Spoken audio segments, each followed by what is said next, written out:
Clouds TV, empowering lives. Tuangalie kitabu cha Acts from chapter 16, from verse 16. We are looking at the altars that speak, the territorial altars that speak in your life. Territorial altars. Because these are the things that happen around. And it came to pass as we went to prayer. This is what I want you to ask. That prayer, being in church, being a Christian does not disqualify you from the challenges of life. And that is where I want to really concentrate, that when being in prayer, being a Christian, being holy, being special does not disqualify you from what? Going through challenges of life. A certain damsel possessed with a spirit of divination met us as we were going from where? As we went to prayer, a certain damsel. What's a damsel? The Bible refers in other versions, it is a woman who was possessed with demons. A woman mwenye alikuwa na mapepo. As we were going to prayer, we encountered somebody that was possessed with the demons. And demons is in the divination spirit. And that is why I normally ask you, before you get entangled with that person, get to understand, ni munabii ama ni spirit za shetani. Bwana Yesu asifiwe sana. So these people with the divination spirit, which brought, inasema, a certain damsel possessed with a spirit of divination met us. Siku moja tulipokuwa tunakwenda mahali pa kusali. Tulipokuwa tukienda nini? Mahali pa kusali. Msichana mmoja aliyekuwa na pepo mwenye uwezo wa kuagua alikutana nasi. Mwenye alikuwa na uwezo wa kufanya nini? Wa kuagua alikutana nasi. Huyu ni Paulo na Sila. Walikuwa wanaenda mahali pa kusali. Walikuwa wanaenda kumtafuta Mungu. Lakini kukatokea mama mmoja mkali sana. Msichana huyo alikuwa anawapatia matajiri wake fedha nyingi kwa uaguzi wake. Alikuwa anafanya nini? Anapatia matajiri wake. Nataka underline, alikuwa anapatia matajiri wake. Kwa hivyo kila pepo liko na mwenyewe. Bwana Yesu asifiwe sana. Ukiona mtu amekuja kukuletea unabii, si yeye, kuna mtu nyuma yake. Ukiona mtu amekuletea spirit ya divination, si yeye, kuna mtu nyuma yake. Ukiona mtu ni muganga, ni mchawi amekuroga, si yeye, kuna mtu nyuma yake. There is a person behind, there is a power behind. Kwa kila kitu ambacho kinafanyika katika maisha yetu, there is somebody behind. Bwana Yesu asifiwe sana. Mimi nimekuja hapa nimesema nani? Nimesema my boss is Jesus Christ. Jesus is behind me. Jesus is pushing me. So hawa wachawi, waganga, warogi, wa Illuminati, they are not alone. Hawajitumagi, ni kutumwa wanakuwaga wametumwa. Na hizi ni mapepo zile zinafugwa kwa ajili ya kunufaisha watu. Kwa hivyo jambo lolote ambalo linafanyika around you, jambo hilo limetengenezwa hususan kwa sababu ya purpose, ya benefit ya watu ambao wana benefit. So the challenge hiyo uko nayo kwako kwa nyumba, kuna mtu amekuingililia. Si huyo mtu amekuingililia, kuna power behind them ambayo ina benefit. Kama ukiingiliwa kwa kazi yako, there is sio huyo ambaye anakuingilia. Huyo ni agent tu. Kuna mtu behind ambaye anafanya job yote. So that is the most important thing that you need to understand. That in any action against your life, don't look at that action, that person, the action. There is a power behind. Kuna nguvu iliyo nyuma ya huyo mtu. Na hiyo nguvu iliyo nyuma hiyo mtu, ndio nguvu tawala. Ndio nguvu ambayo imekupelekea umaskini iko nao. Ndio nguvu imekunyima Bwana. Ndio nguvu imefanya Bwana atoroke. Ndio nguvu imefanya mama atoroke. Ndio nguvu imefanya biashara yako hiyo atoroke. Si mwenye alikuja kuharibu. Yeye alikuwa mtumwa. Ni kutumwa alitumwa tu. Akuje aharibu on behalf of some other people. Because kuharibu kwa hiyo kazi inaharibika kwa sababu once kazi yao hiyo kiharibika, they are benefiting. So what they will work is to make sure huyu hakuji. Maana watakuwa wamemkodesha. Before you were born, I knew you. I set you apart, consecrated you, and anointed you to become a prophet unto the nation. So you are known what kind of a person you are. And they started working against you the day your father and your mother came together. Sasa ndio walianza kukushughulikia kwa sababu wanajua wewe ni mke wa nani? Wa Dora. Na wewe kama mke wa umebeba vitu za Dora zote. Wewe ndio karia, wewe ndio baraka yake, wewe ndio pesa yake, wewe ndio banki yake, wewe ndio neema yake, wewe ndio intercessor wake. Sasa wanakushughulikia ku make sure hamutakutana na Dora. Wanakurushia missiles. Kitu ya kwanza ukizaliwa tu, ukitoka kwa missiles wanakurushia kwa Shiako. Ukitoka kwa Kashiako wanakurushia igire. Una in and out ni magonjwa. In and out. Baka mwili yako venye itakaa kama one, kama kode. Alafu sasa ule bado wakishughulikia huyu wanatengeneza huyu. Huyu sasa ndiye atakuja kunishughulikia, kuniondoa kwenye mpango ya Mungu. Bwana Yesu asifiwe sana. Sasa ninaangalia upande gani? Kumbe ni arrangement ilitengenezwa from the day you are born. Before even you are born, some arrangements were made to make sure you will never achieve the reason for you coming on earth. We came on earth with a mission. Sisi zote, we are here with a mission. Kila mtu ako na mission yake. Kila mtu ako na kazi yake ameletewa dunia hii. Kila mtu ako na purpose yake. Katika hiyo purpose, that is how they will work against you. That is how they will raise an army against you. That is how they are going to raise structures ambazo zitakuondoa from the plan of God. Because the intention of the devil is to remove you from the plan of God, so that they can destroy, because they know who you are, what you are gonna become, what you will become, how effective are you going to be in destruction of the kingdom of the devil. Wanajua na walijua kitambo sana, so wakajihami na wakajitengeneza vizuri. That is why magonjwa yalianzana na wewe. Baba yako alianza kupiga mama yako na akamwambia chukua hiyo pesa iko hapo, ende utoe hiyo mimba, mimi sitaki hiyo kitu.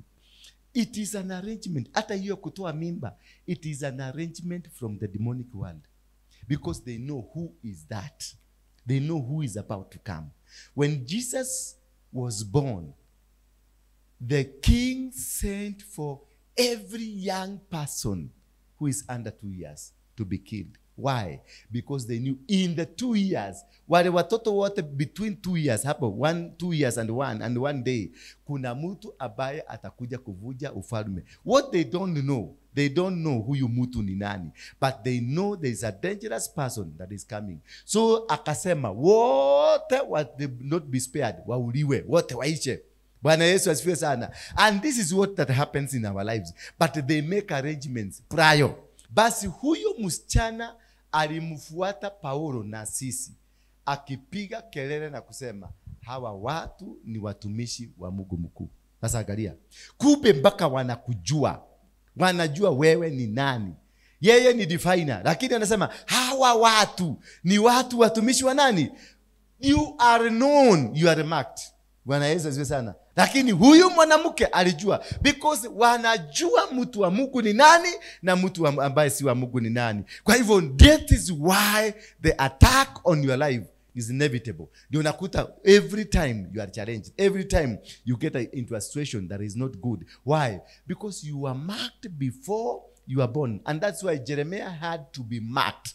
Jeremiah had to be set apart. Jeremiah had to be consecrated. And as the Bible says, before you were born, nilikushughulikia. Kabla hujazaliwa nilikushughulikia, kwa maana nilijua matatizo ili utakutana nayo ni hii na hii na hii.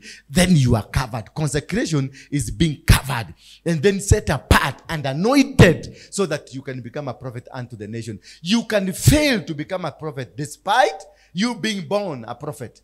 You being born a preacher, you being born a president, you can miss the mark of a president. You can miss the mark of a leader. You can miss the mark of what planned for you to become. Unaweza kosana nayo. Inaweza kupotea. Kwa sababu wanakujua. Wanasema hawa ni watumishi wa Mungu mkuu. Kwa hivyo kuna Mungu mdogo. Kwa sababu hii statement inasema hawa ni watumishi wa nani? Mungu mkuu. Kwa hivyo kuna Mungu mdogo ambaye huyu mwanamke alikuwa anamtumikia. Kwa hivyo wanawatangazieni njia ya wokovu. Watu walijua. They are known. So when you are a man of God, when you have a direction, a purpose of God, they know who you are, how you are, what you are. And that is why umepangiwa vita katika maisha yako. Umepangiwa misongomano katika maisha yako. Umepangiwa vitu ambavyo always ni za kutatiza mipango ya Mungu, ndio uweze kuondolewa from the plan of God, ndio uweze kuondolewa from the systems of God, ndio uweze kuondolewa from what the agenda of God, because God has an agenda for you, has a plan for you, has an idea for you, has a reason for you. For them, they know you are time bomb. Wanajua wewe ni nini, wanajua jinsi utakuja kurarua ufalme wao, so they deal with you before you reach there. Bwana Yesu asifiwe sana. Ukiona matatizo mengine yanakujaga ni kama formulated. Ati ukiondoka kwa hii unajikuta kwa hii, ukiondoka kwa hii unajikuta kwa hii. Ni kitu kimepangwa. Bwana Yesu asifiwe sana. Ni kitu kimepangwa kuhakikisha hautafika kwenye hatima yako, because already wamekuweka kwa ndani ya trap, and the trap is well organized. Yani ukitoa mguu hii lazima uingize kwa horo nyingine, ukitoa kwa hii lazima uingize. Yani they have set your life, wameipaga. Lakini unaona hawa watu wanajua, hawa watu ni wa Mungu mkubwa ambao wanatangazia njia za wokovu. They know Paul and Silas, they were not ordinary people.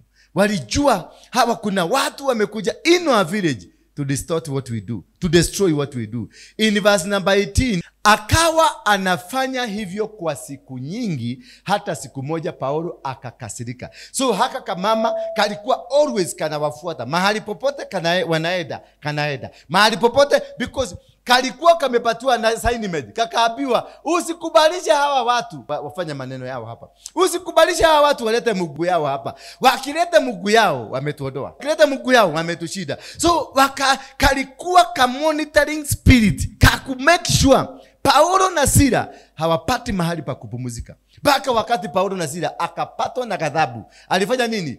Akawa anafanya hivyo kwa siku nyingi, na hata siku moja Paulo akakasirika, akamgeukia na akamwambia huyo pepo na kuamuru kwa jina la Yesu Kristo, mtoke huyu. Akalia. Paulo, kumbe hivi vitu tunakufuataga. Hii ka culture kanamfuata, hii katabia kamekufuata, kanahitaji makasiriko yako. Bwana Yesu asifiwe sana. Kanahitaji ukasirike. Some of these problems you are facing, lazima uweke makasiriko. Lazima. Paulo akaona negatogi ile mono, akaweka makasiriko na akasema na kuamuru kwa jina la Yesu Kristo, mtoke. Akakomandi hiyo pepo iko ndani yake na ikatoka. Bwana Yesu asifiwe sana. So there are things that are happening in our life. Do not be good, be not nice to them. Bwana Yesu asifiwe sana. Wakati mwingine you make drastic decisions, because this thing watashinda wakikufuata. Kama kalikuwa kanawafuata, mahali popote walienda kanawafuata, mahali popote walienda kanawafuata, mahali popote kameenda wanawafuata. Baka wakasema, baka akakasirika. Nataka nikwambie siku ya leo, kasirika na hiyo kitu imekusubua. Bwana Yesu asifiwe sana. Kasirika, uone Mungu kama hata kuja. Mungu alikuja, Paulo alikasirika, Mungu akakuja. Na akamwamuru akamwambia, wewe pepo toka katika jina la Yesu Kristo. Mara hiyo huyo pepo akamtoka immediately. Kumbe kuna mapepo inahitaji makasiriko. Kuna mapepo inahitaji makasiriko. Kasirika kidogo uone pepo haikufanywa ibada ama ilifanywa ibada. Kuna watu walienda kufuga hapa? Hakuna fasting ya 7 days hapa. Hii ni mara hiyo makasiriko ya hiyo. Kuna makasiriko imeshida kufuga. Hapo akasema, wewe pepo toka katika jina la Yesu Kristo. Na pepo likaondoka. Ni makasiriko. Kasirikia hiyo kitu imekusubua.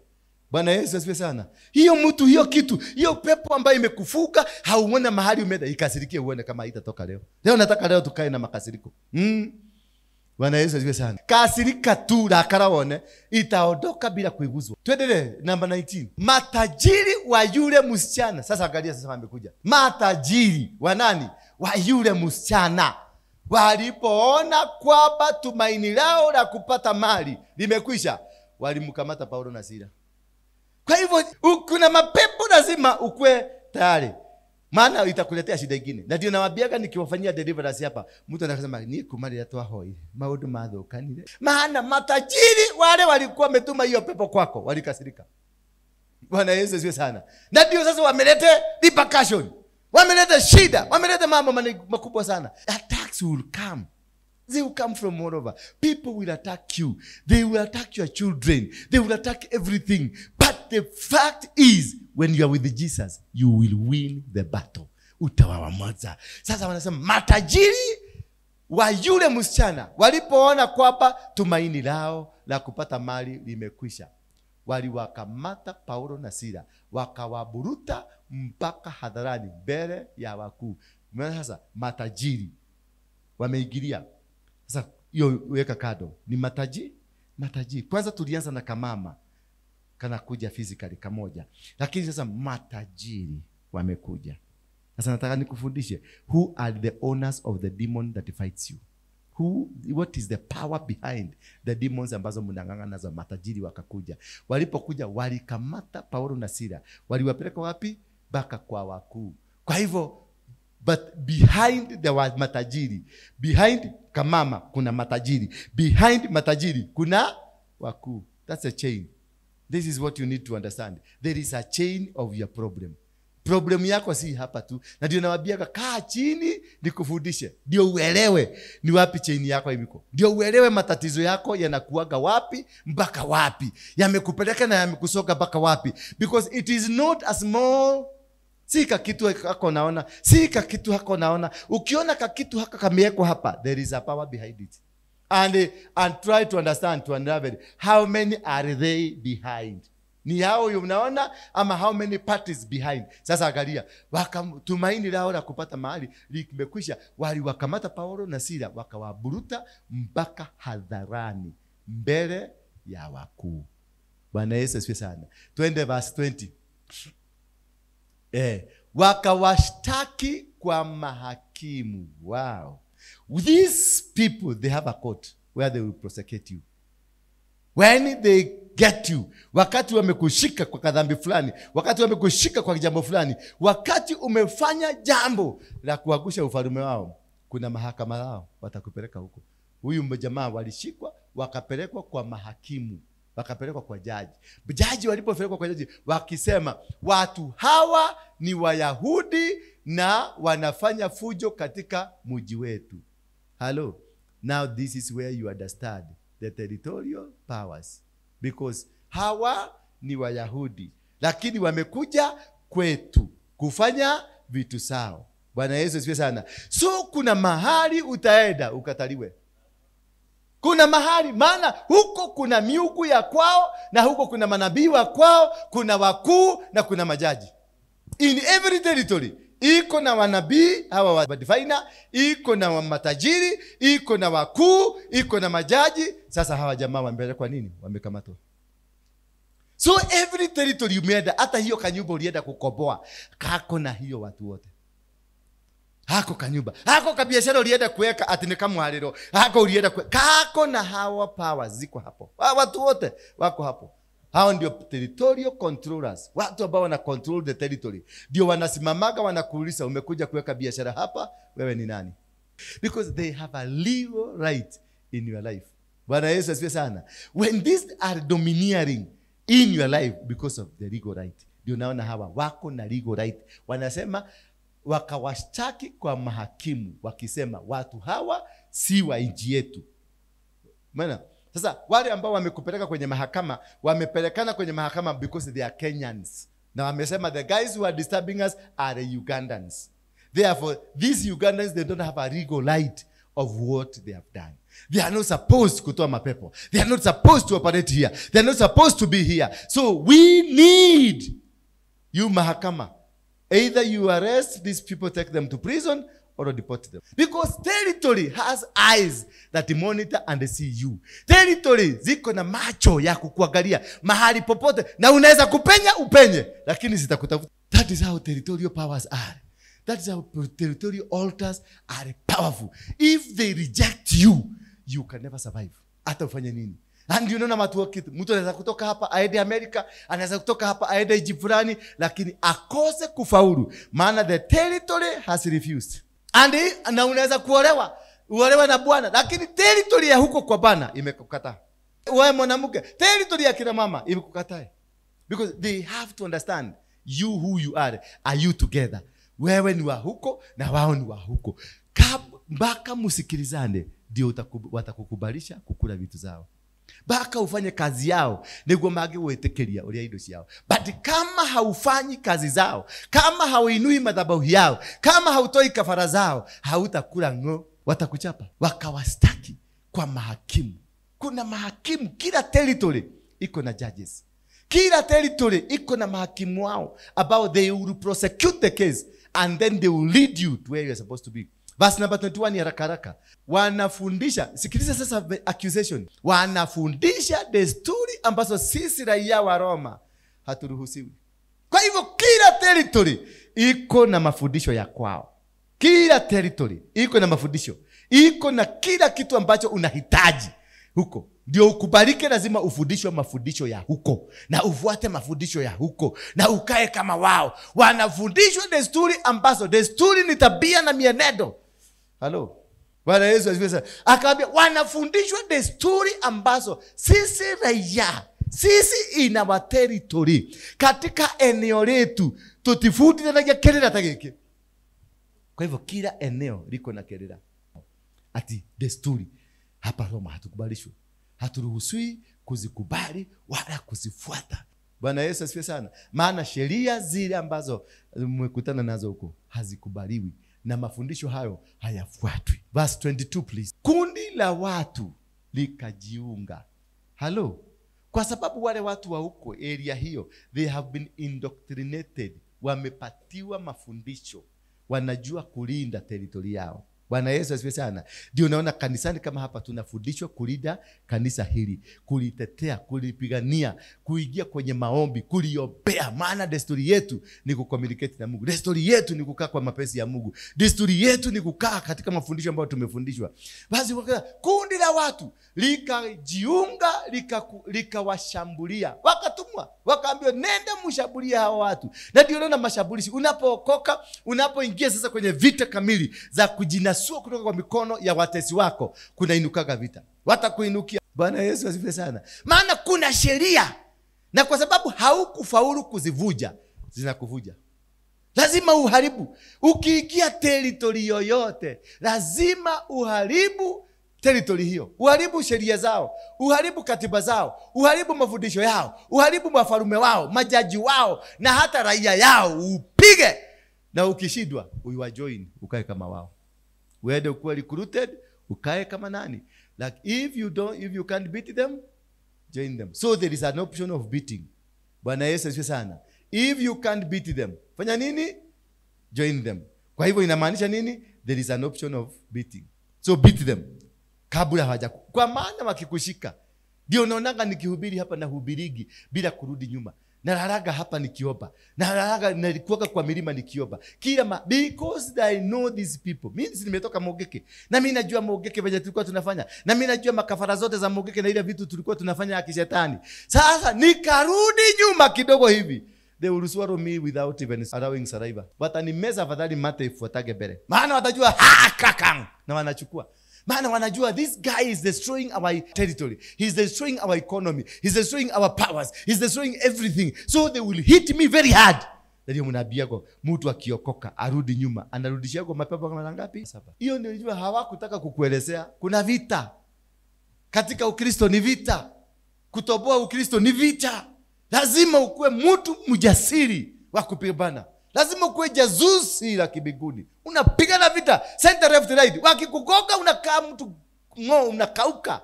Kundi la watu likajiunga, likawashambulia, na wale mahakimu wakawavua nguo. Mahakimu wakawavua nini? Nguo inasimamia nini? Wakawavua uokofu wao, wakautoa. Wakatoa their spirit ndio waweze kuwamaliza. Bwana Yesu asifiwe sana. Majaji wakawavua. Maana majaji ni nani? In the book of Judges. Ukiangalia the book of Judges, na gekometa kwa artillery forori. Ni adomenao spiritual authority. Bwana Yesu asifiwe sana. So here wakakuwa demonic, maana this is their demon. This is the government that is being interfered with. Wakawashambulia na wale mahakimu wakawavua nguo. Lazima ndio uweze kumalizwa. Lazima utolewe the spirit that is in you. Wakawavua nguo, wakawatoa. Na ndio unaona marriage haikufagi jana wakati ulifukuzwa. Marriage ilikufa 6 years ago. Wakawavua nguo zao kwa nguvu, wakawaamuru wapigwe viboko. Haleluya. Wakati umeondoka na umekuja kuvuruga amani ya mahali, utapigwa viboko, utatiwa aibu. Kwa sababu the territory there inauliza wewe ni nani? Why are you here? What are you doing here? They will rise up against you. Watakuinukia na misingi ya kikabila, misingi ya kitabaka, misingi ya maeneo, misingi ya elimu za maeneo yale. Utaingililiwa kwa misingi tofauti tofauti ambayo itakunyanyasa na itakudhalilisha mpaka ukose nguvu tena. Twende verse 23 please. Baada ya kupigwa sana, sikiliza sasa, wakatiwa ndani. Kwa hivyo territorial altars zinakuwa na jela zao. Sasa wakifaulu kukukamata, ndio unasikia kuingia Mombasa rahisi, lakini kufanya nini? Kutoka ni gumu. Maana ukiigizwa kule utakutana na hizi vitu zote. Wakikukamata wakuweke huko ndani, wanakufuka jela. Ndio unasikia unaishi Mombasa miaka 15 hujawahi kanyaga kwenu.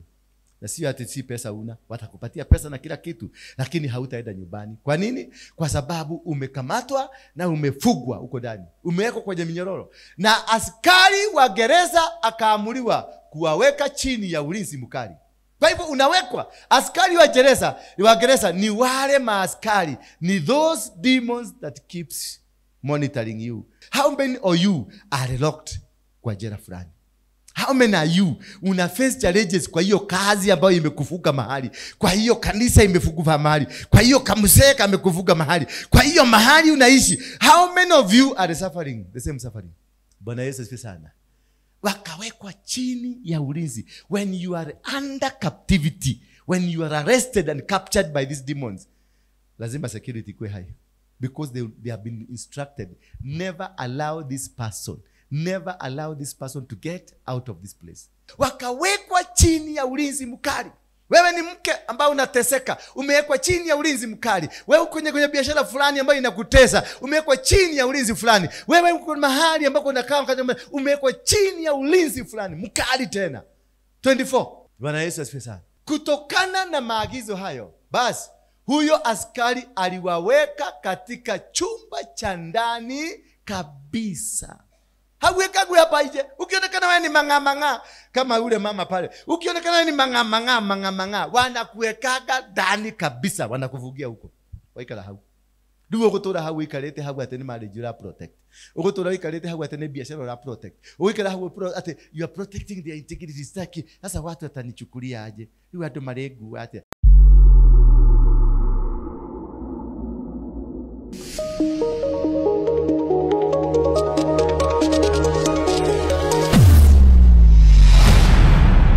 Bethel Clouds TV.